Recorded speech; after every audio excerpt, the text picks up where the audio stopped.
guys, welcome to my channel and subscribe for more videos if you'd like to, watch more on Microsoft Dynamics content. Okay, let's go ahead. So, in this video, you are going to learn about roles. Roles and their licensing information. For example, consider a role called a manager role or a senior manager role or a director role. For that particular roles, what is the licensing information that you would like to check? Okay. So for a company, the licensing information is very, very important because that leads to some cost related, queries. That's the reason why clients mostly consider this particular licensing part.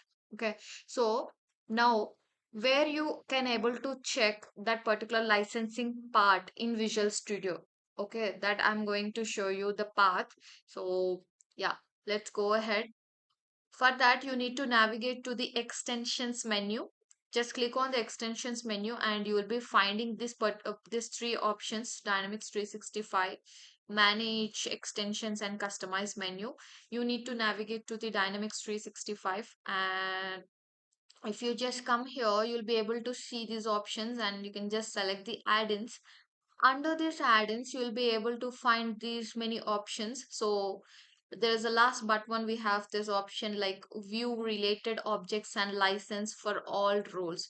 So just click on it. So when you click on this view related and the the licensing related information, you will be able to see there's one downloadable file here.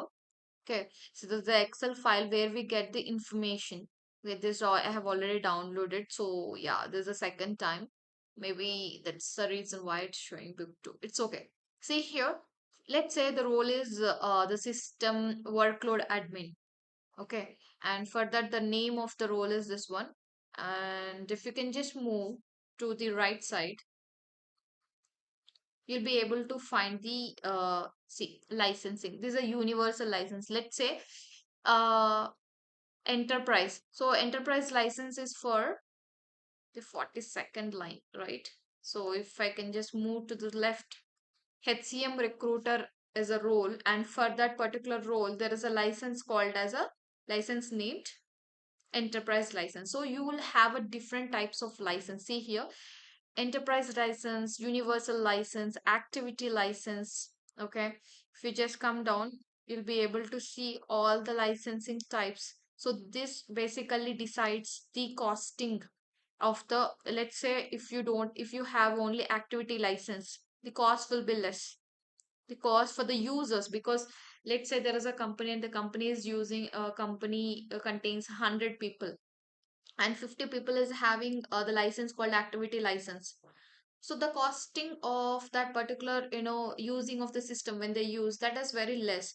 So if you go to the enterprise license, so this is basically maybe it is operations license. So the license of this particular operations license is a bit more cost, comparatively, if you just compare with the activity license. So this license part is something, if you wanted to check, so you can just check from the Visual Studio and you'll be getting this particular information that is being exported using the Excel. Okay, yeah, that's it for today. Subscribe for more videos. Thank you guys, bye.